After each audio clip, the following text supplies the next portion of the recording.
Welcome to All Things Policy, a daily podcast by the Takshashila Institution.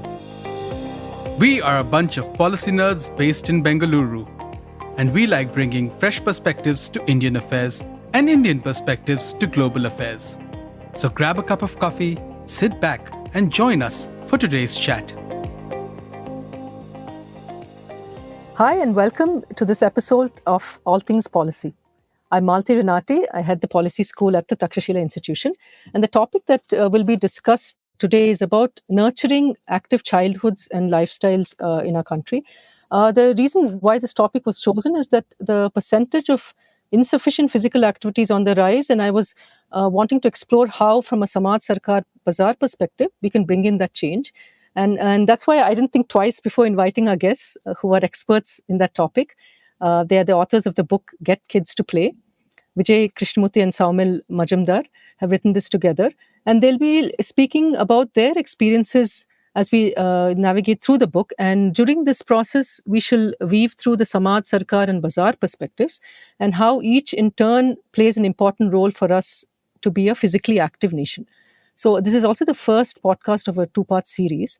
But before we begin, I'd like to request our guests, Saumil and Vijay, to please introduce themselves. Saumil? Hi. First of all, thank you, Malti, for having me and Vijay here. Very happy to be here. As a quick introduction, I am the co-founder, CEO and MD of SportzVillage. For the last 21 years, we've been trying to get kids to play. And our kind of flagship program is the program that works with schools called EduSports, where we work with 3 lakh kids, 600 plus schools across the country. We also have some presence in Dubai and Abu Dhabi and Saudi now, and trying to find a way to build a sustainable and scalable organization while getting kids to play. By education, I am an engineer from IIT Bombay, then MBA from IIM Bangalore, then did a lot of sports, mountaineering, like karate and so on and so forth. Yeah, happy to be here. Thanks, Saumil. Welcome. Vijay? Yeah, thanks, Malti, for having us on the show. As I run back, engineering background, but played a lot of sport and served in the corporate for about 2 decades. But along with that, also coached and was on ground getting kids to play. And that probably was the seed of the book as well. And in the recent past, from my review of the sports policy of Karnataka and my doctoral study at University of Mysore, we got into all these things that sort of led to, bringing the book out. So that's on the sporting side. And otherwise, I work for a US firm called Better Up, and I'm an executive coach in leadership development. Wonderful, Vijay. Thank you. Thanks for that. So welcome to both of you. I think this is going to be an exciting conversation.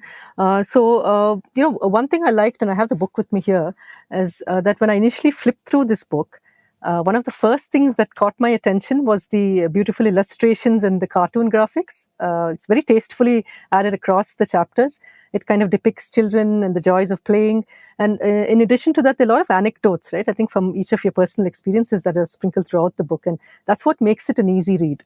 So I would recommend this book to anyone who is interested in the well-being of children and youth and in society in general, as we are trying to bring that all together and to contribute in a holistic kind of community development. Okay, so it's a wonderful book, an easy read. Thank you. Thanks for that.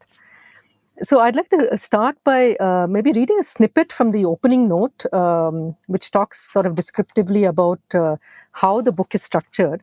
And it says, Get Kids to Play is designed like a Swiss knife. And it's written with 2 critical decision makers in mind, that's the parents and the school leaders. And similar to a toolkit, this book has a range of tools, utilities, and practices to negotiate the various challenges. End of quote. And broadly, what I like is that it is definitely like a Swiss knife. I think the toolkit it's evident throughout the book where it's there are call-outs for that for different stakeholders, and the book is broadly divided into 5 parts. Right. So we're looking at space, at time, at the child, the content, and the facilitator. So in this podcast, what we'll do is just for our listeners, like I said, the 2-part series, and the first one will cover space, time, and an introduction to the child chapter. And the concluding part would be, that's the second podcast, will explore more of how we can help the child make content fun, and the role of the facilitator. Okay, so that's broadly how the two podcasts will be divided. So to begin, I'd like to ask, both of you, Saumil and Vijay. I know Vijay mentioned it briefly, but what inspired you both to write this book? Was there any particular moment or realization that sort of sparked this project? Yeah, I think as I say, everyone has a book in them. So maybe this is one of the things. But Right. yeah, look, multiple things, Malti. I think 3-4 things converged together. One, it was a COVID project. We were all coped in, and so something had to be done. And even more so when kids were not playing there, it sort of became so amplified about health and stuff like that. So that's one trigger. Again, as I mentioned, from my doctoral thesis, there's a lot of things that came out. And as they say, otherwise the thesis is just sitting in the university library. How do you bring it to mainstream audience? So Right. that's the second one. And while doing that, it's also a practitioner's book, like you read it out, Swiss Knife, and taking action. So to shift from theoretical to practitioner, so I had to dial Saumil because he's been the practitioner that I know for so long, and so that angle of theory and practice had to be put together. So I knew I couldn't do it on my own. So and Saumil's been doing this for a long time, the longest if I can ever think of in India has been doing it. So that's how it happened, and I keep saying this. So Saumil took the risk of doing this. Great, yeah, wonderful. Yeah, Saumil. No, it was interesting. I think Vijay was a catalyst. I think I was a practitioner. I am a practitioner, and it was a good opportunity to kind of put it all into something more tangible. And here we are. Hopefully, it's useful for people. Yeah, wonderful. No, you never know when these ideas get sparked, and it kind of sees fruition, right? So it's great that you could put that together, because it's a very easy read, as I mentioned, and I think it should be a book that schools and institutions should have in their libraries, right? Because you can just pick it up and just go to the page that you'd like to, and then voila, you have a toolkit ready. So that's great. So this is for our listeners. So we're going to be looking at the first chapter now, which looks at space. That is when that's where do kids play, right? We're looking at where do the children play in the urban, especially in the urban setting, because rural, the issue of space is not really there. So when we refer to play here, we're talking about anything which involves physical movement. So this could be unorganized or organized play. This could be at school, on the street, in the park, public playgrounds, or even apartment play areas and so on. So one thing that we were all noticed would be that in the last quarter of a century, we've seen our metropolitan areas and tier 1 cities sort of buckle with the unintended consequences of urbanization, right? And thus spaces for kids to engage and play has sort of undergone a sea change. So Saumil, with this changing landscape in our cities, what are some of the main challenges we face with respect to space? I think in this whole urbanization context, the child's voice has just got lost. And this play spaces is the classic everybody's baby is nobody's baby, right? Everybody agrees there's a problem, but nobody is doing anything to solve it. And while adults can solve it by paying for a play space, turf, travel to a place, kids can't. Kids need adult supervision, support, transport, logistics. So one is this problem of limited space. Second is safety, that parents are uncomfortable letting their kids walk to beyond a certain point, even cross the road because of traffic and the road conditions and everything else. So it's not just space, it's safe space. Not just time, it's safe time. That when my child is there in a safe space, are other people around? What kind of people? So it's just kind of, I think urbanization has added not just a space problem, but also the safety problem. And that has kind of constrained even the existing space available. So there might be a space which is like a kilometer from my house, but my mom doesn't let me go walk there and play by myself. Right. So it's not a problem of space; it's a problem of social context. And that's, if you see the book, the chapter starts with Cat Stevens' thing, right? He's sending jumbo trains, sending rockets to the moon, but we can't get space for kids to play. We have to ask us as a society, what are we missing? Right. And there's an interesting data point too that was mentioned about like in Nagpur, right? The municipal authorities sort of earmarked 18 to 20% for play areas, but only half of that was actually available for use. So we also have this issue where maybe Sarkar should kind of ensure that encroachment and land grabbing doesn't happen, because in cities now with the rising prices and the real estate prices are really on the upswing. And so to be careful that these spaces are there to be used, and as society possibly we also ensure that it's used effectively. When it's there, we need to ensure that it's used effectively, and it's also supported by the markets, having facilities maybe around those spaces so that people and things like safety and all that comes into the picture too, right? Are those the equipment infrastructure there also safe to play? Is it age appropriate? And also access to those facilities too, right? Is that adequate? So Vijay, can you maybe talk about, because we've had initiatives like Happy Streets or any such, where society or maybe social groups or organizations have stepped in and sort of been a game changer for the community. Yeah.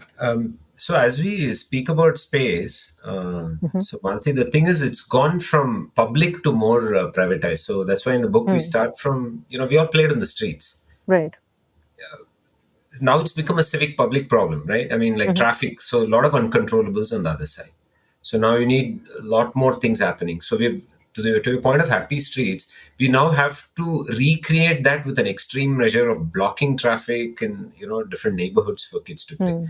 But it's still what I would say is it's only it's like a pilot solution. That means if on Sunday mornings, if certain streets are closed, we're recreating play.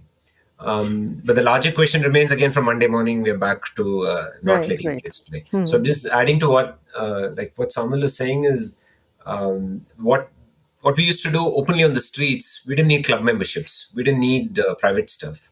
It happened on the street, and that's where the mass participation actually happens. Right.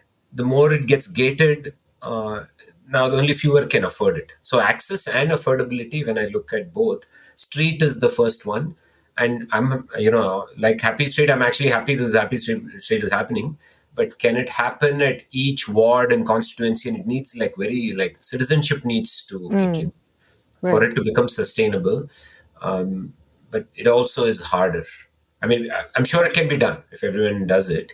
But it's at least proven that it's happening. And as I see it go around every other time I read in the papers, I'm really, it's heartening to see that so many kids are being led to play on Sundays. And I agree with you. It's a society, right? As a community, we need to step forward. We can't expect the government to be fixing this, because some of these solutions are very local. And I like that the repurposing of space has been quite well articulated even in the book.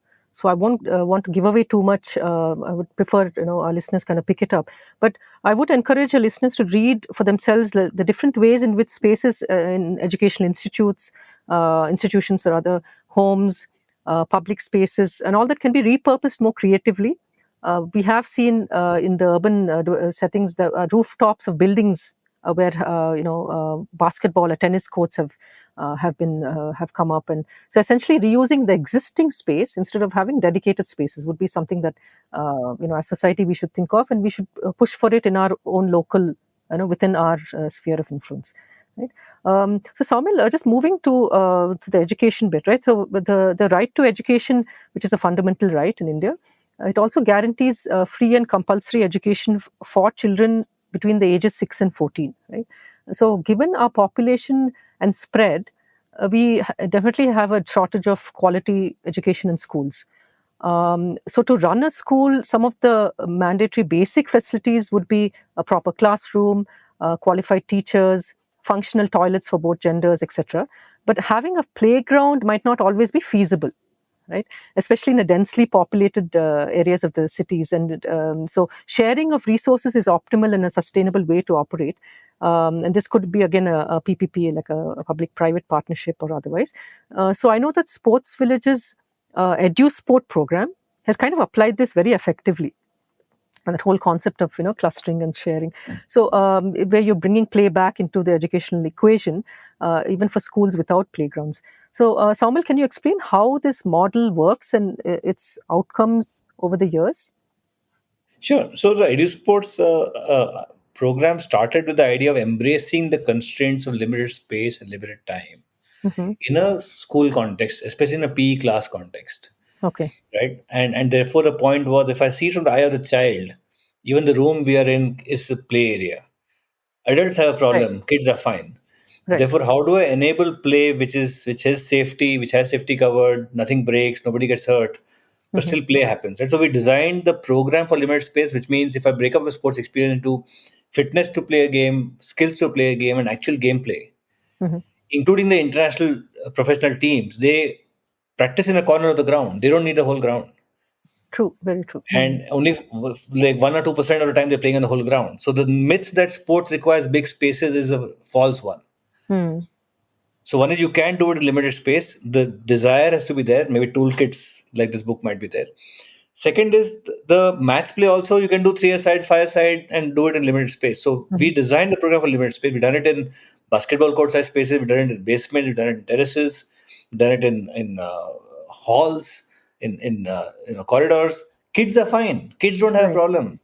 The adults who see it, they say, "Oh, this is not sports," and I'm like, "Sure, it's not sports the way playing in Wankhede Stadium or Lords is."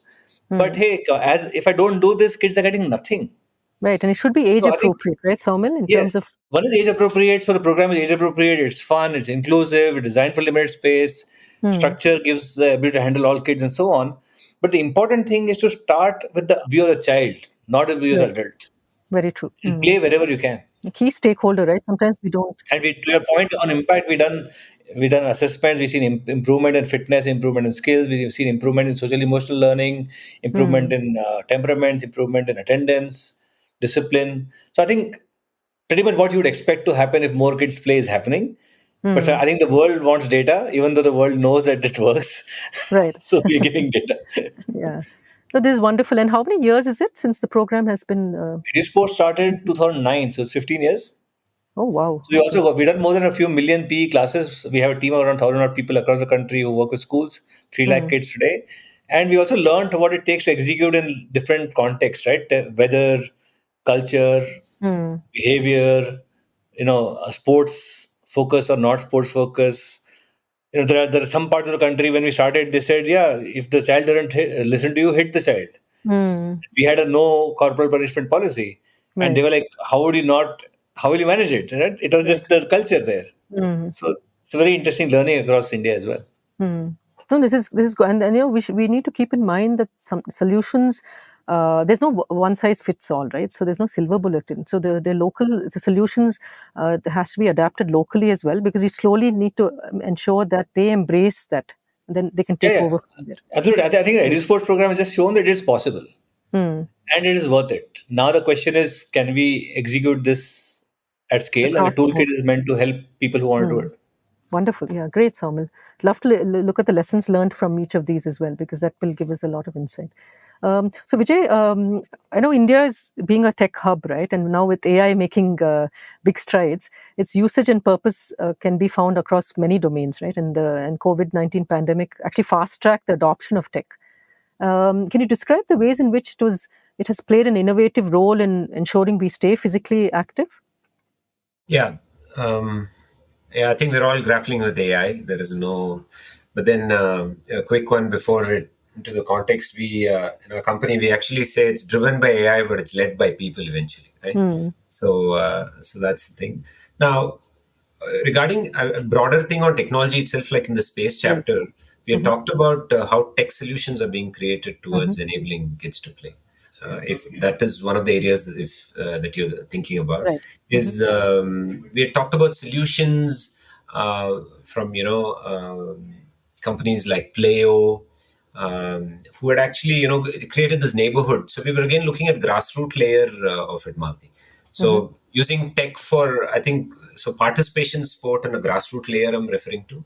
There weren't that many solutions. If I can't go around walking around in my neighborhood, if I can't find a space, people almost gave up playing. But who knows? I mean, maybe a kilometer or 2-3 kilometers away could be your closest badminton hall or a smaller park to play. So bringing in tech to that layer of, in that neighborhood was one thing. I also remember that with large gated communities, so it's a reverse problem. Independent homes and ones in the street got impacted the most, by the way. Because to Right. my previous point of play vanished from streets. Even within larger gated communities, now suddenly you have actually private infra there, but usage capacity stuff was not happening. There again, there were either WhatsApp groups or there had to be some sort of a dashboard where I can book and play kind of thing. So these are all the solutions that I think it has not even been leveraged. I think if we do it even in a 100 unit RWA apartment, so much of that space can be leveraged. And I mean, if you can do 10-minute grocery delivery, I'm sure you can find if the equipment is delivered in 10 minutes, I'm sure you can go in 5 minutes and start playing also.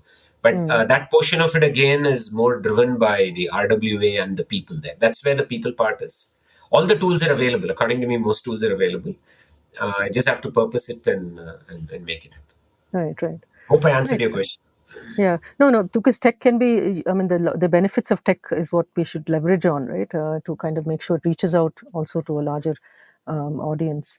So we'll move on to the next part, which talks about time. That's when to play. So when we see that in all major tier 1 cities, right, where the hustle and bustle of of a urban lifestyle consumes all age groups, finding time to play is usually compromised and in short supply. So we've seen how time for kids to have free play is sort of subsumed with so much of stimuli, right? And there's distractions in their daily lives. So Saumil, can you maybe explain how now that time has become a premium, the impact of play deficit on our children and youth? Yeah, I think it's ironic. It's kind of tragic that we have words like play deficit, right? I mean, Very true. So for true. kids. Yeah. But I think we've seen from parents and in our own experience seen impact in terms of fitness, of course, Hmm. but also in terms of social emotional capabilities, the ability to deal with failure, discipline, and so on. So I think sometimes, as I say, the value of something is most apparent when you imagine a world without it. Hmm. Right? So imagine there was no play. Imagine kids didn't play at all. Right? Imagine no kids played from tomorrow morning. Hmm. I think just take a moment to think about that world where kids don't play at all, ever, from this point onwards. And suddenly you feel no, something is wrong with this world. And I think that tells you the value, right? Right. I think the Right. question really is, how do you, within the construct of limited space time, limited time, how do you make stuff happen? And we've seen that, this, unfortunately, transportation logistics becomes a huge aspect of this time sink. Right. That just, earlier people used to stay next to a school, now they stay far away from the school, so you're traveling an hour going and back. Then the playground is also not next to your school, then another half an hour going and back, and therefore you just don't have time. So we had to find solutions that kind of cut this whole logistics problem. And Hmm. therefore, in our view, the schools seem to be the most scalable solution, because schools are everywhere, kids are anyway going there. Can we start early, end late, Hmm. engage the transportation, so that in that whole experience, sports and education gets done, and when the child comes back, it's all done, as against, especially with working parents, is, so the cost of not having time is on the child. Hmm. In the priority, the adults win. Right. So Right. if I don't have time, my child doesn't have time, I win, and my child can stay at home and not play, Hmm. and for economic reasons. But I Right. Right. think I think it's also equally important for us to find solutions that embrace this, including neighborhood academies, neighborhood playgrounds, bringing program into the apartment complexes or neighborhoods as well. Yeah, so Saumil, in fact, this is quite a conundrum that parents from the middle class, in the cities, right, have, because it's quality education versus commute time, like you correctly said, right. Earlier in the past, everything was at arm's reach, so to speak, and so the commute or even walking to school or cycling to school, and streets are relatively free, less traffic, so naturally, as parents, as the density increases, there's all that safety factor comes in, not just about traffic, but also of people around, right. I mean, this is sort of a complex decision matrix that parents have to navigate. So, how does that sort of relate to a child's development, right, in the context of play? So that's a very interesting thing that I would like even our listeners to think about, because the commute challenges will continue to plague us, right, in urban settings. And so, if anyone has any thoughts or ideas, out of the box solutions, do leave a comment, for us after you listen to this podcast. So, Vijay, I mean, just to extend on the earlier question on tech that we had, right? When we were looking at space, and we said tech had its benefits, right? We especially during times like pandemic or for distance learning, it was very beneficial during those times. But we also know that I would like to hear from you about the drawbacks that gadgets and technology has in our lives, especially for those of our children. Because in the name of education, we have even the markets thriving on selling anything and everything to do with ensuring the kid stays ahead of the curve, right? And it's very highly competitive academic world. So how can we ensure that we leverage on promoting the physical activity, especially when there's so much of a sedentary kind of a lifestyle that kids are getting into now? Yeah, a great question. And one of the things, Malti, which had we released the book later, we would have mentioned about Australian government banning Right. social media for kids. Yes. So when we wrote it, even, as a parent also, I have a dad of 2 teenage girls. And I used to think COVID obviously, again, aggravated that to extent. I couldn't even, so kids and screen time was something I couldn't believe. I thought kids' books, is that eventually adults and screen, I thought, but kids and screen was happening. That combo was happening was disheartening to, experience. But like you mentioned, the regular education managed to scrape through because you could do distance learning. Right. Just like adults did distributed work and hybrid. But play suffered there. Even there, I think in the book, coming to the context of the book, we do refer to Saumil's organization. I think they even had play at home kind of modules where there were coaches and PE teachers, and there were modules done, and the kids had to actually log their time of how many minutes they played every day. So there are ways to even bring in that. But long story short, Malti, I think the smartphone and screen time. So everything has gone into personalized regulation, right? I mean, we came from an era where Doordarshan switched off television at 10 p.m. and there's only one channel then, right? Yeah, state controlled. Yeah. And everybody was, but then a few complained. But now all the knobs and switches are given to each person to control. And we all know with human beings, if too many things are given, I think generally overdo, then underdo. So that oscillation is going on right now. But I'm going to, link it to one of the things that Saumil was saying. I think it's the adult environment that has a larger effect on the children, in the sense that stuff starts at home. If everyone there's alignment of not keeping gadgets on after 8 p.m. or doing anything like that, then you don't even need all these external controls. You can actually make it happen. But in a largely increased personalized space, it is definitely difficult. It's not impossible to do, but it needs that extra effort. Needs family ban more than government ban, I think. Yeah, no, very true. And that's why I think here society plays a larger role in the topic that we're discussing, because it's eventually comes down to how are we individually handling this, right? We cannot just like to say, right, it takes a village to raise a child. So I think we need to keep in mind that it is in the individuals around us, the role models that children see and they learn from. So yeah, thanks for that, Vijay. So I think, segueing into the child, right, and as mentioned in the book as well, the central actor in the play. So when we kind of look at the data, right, about the percentage of insufficient physical activity across age groups, we noticed that, according to the latest Lancet report, it's a 2022 report, the level of insufficient physical activity in India is 49% compared to the global average of 31%. And this is back in 2022, and it's on the upswing.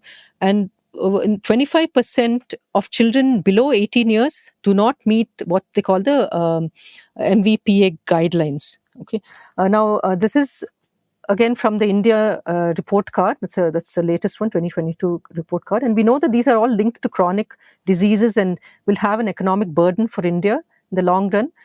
Data shows that it's estimated to go up to $27 billion annually by 2030. Okay, so these numbers are alarming.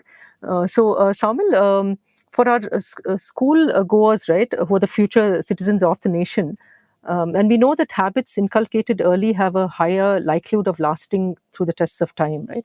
What does research say about how early the journey towards a physical active lifestyle should be incorporated? Well, earlier the better. So broadly break that up into unstructured and structured, right? Mm-hmm. Unstructured physical activity, earlier the better, and including babies and toddlers playing, moving around, exploring the world, and so on. And then there's a balance of structure and unstructure, which typically start at 3.5. The structure helps get all kids to play, all kids to learn what they should learn. The unstructure gives them time to explore and engage and discover their strengths, weaknesses, and what they need to build on. So the combination is important.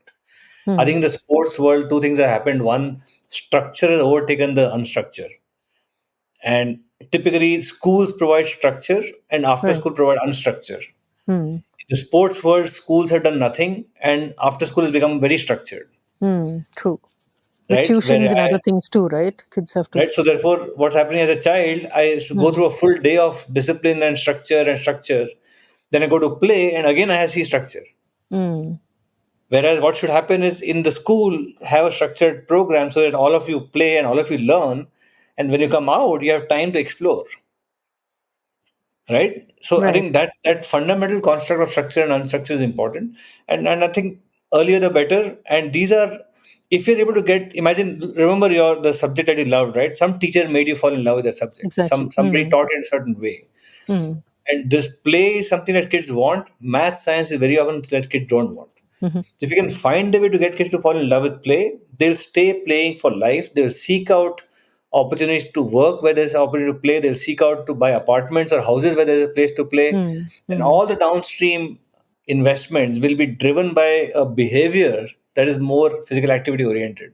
But if people have grown up to not like play, then they don't think about that in their decision making at all. Right. Right. And that intervention can only happen in education. It's just impossible to do any other intervention of that scale across outside schools. Therefore, the Right. question society, to your point of Samaj, has to ask is, what is a problem worth solving? What do we want our kids to learn in schools? Mm-hmm. If we don't want them to learn to be healthy for life, then there's a problem with the priorities, as against learning more math and more science. Right? How do you balance this? And balancing Right. this, both of these, is possible, right? And I've seen that at the highest level. IIT Madras now has a sports scholarship for people who cleared JEE and have played national levels. I have seen when I got into IIT Bombay, I couldn't get into the badminton team, even though I was a good badminton player. But there were 8 other people who are better at badminton and had better JEE ranks and had better JEE ranks than mine, right? Right. So I think it's possible to do. It's just that we are not holding the line for kids to say, look, both have to happen. Right. Anything you'd like to add to this, Vijay? Absolutely. I mean, first of all, sport equal to education is something, one of the subsections we had. This keeping it aside, and which was on the sidelines for way too long initially. All these terms like extracurricular, and then I heard the term it transformed into co-curricular, and eventually, but that's what we've been saying from the beginning. So for a child, when it's learning I could learn, or I have learned rather. I have learned geography through watching, Wimbledon on Doordarshan about, which European countries the players came from, right? So I think there's so much that at the beginning in education, at least primary, middle school, more than in high school where it starts to get at least a little specialized, but that up to 12 and 14, it is so integral. And I think we're trying to over specialize it, or to the earliest point of someone trying to over structure it too early. Too early, yeah. And there's data also that shows the first till a child attains puberties, right, when they should be playing different kind of sports and exposed to different skills, and then it's only later that they need to specialize.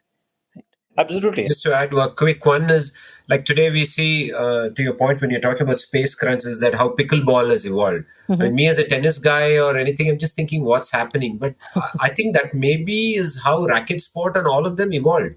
Maybe people played on the tables when it was raining outside, it was too hot, you did table tennis. And so what's wrong? So so if you notice the evolution of anything, and if you understand, it is eventually play.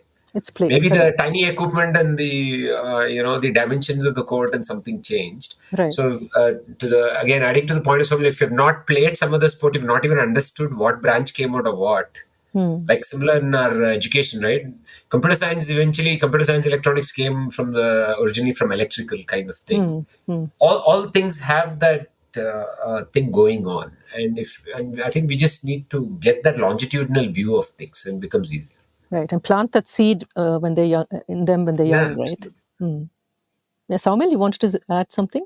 Just you mentioned this, the child development in sports scene like a diamond, right? So from 3.5, 4, you expose them to as many activities as possible, and so it's wider and wider, widest at 12 or 13, and then you kind of narrow it down because the child wants to pick one or two for peer group reasons or for performance reasons or whatever. But because you expose them to multiple sports, they are not just physically fitter, they are less chance of injury to any part of the body because of lack of overuse.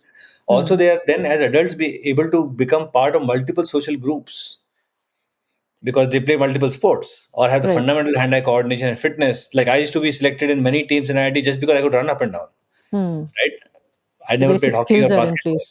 Just so, and therefore I made many more friends. Right. So I think there is a what they call emergent property, right? Emergent property of the play experience. We focus on the sporting outcomes. We focus on non-sporting outcomes. Sporting outcomes, fitness and skills. Non-sporting outcomes are emotional energy, discipline, and all that.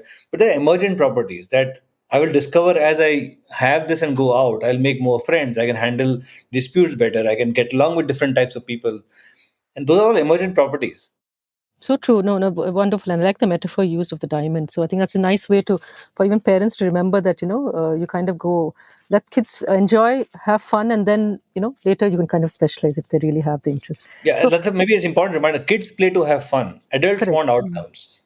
Adults want outcomes. Kids play to have fun. So one important thing to think about is as for values, for, respect for elders, religion, kids follow, adults lead. Very for true. sport, for art, for hobbies, kids lead, adults follow. Not the other way around. Right. Yeah, great. Thanks, Saumil and Vijay. So I think what I read out of this too is that the social, physical, mental, and emotional health is required for a child, right? So maintaining this equilibrium is what all parents, facilitators, and adults should work towards, right, collectively. Like we said, it takes a village to raise a child. So only society can and should collectively prioritize well-being for the better of the community and thus the nation in the long run. Right? So with this, we'll conclude this podcast. A reminder for our listeners that this is the first of a two-part series, and we'll continue our conversation with guest speakers, Vijay and Saumil, from where we left in the next podcast. And it'll be available with the same main title. Okay. Thanks for listening, guys. Bye. Thank you. If you liked our show, dive into Takshashila's research on technology, strategy, and economic affairs. Check us out at our Twitter handle @Takshashila INST or our website takshashila.org.in.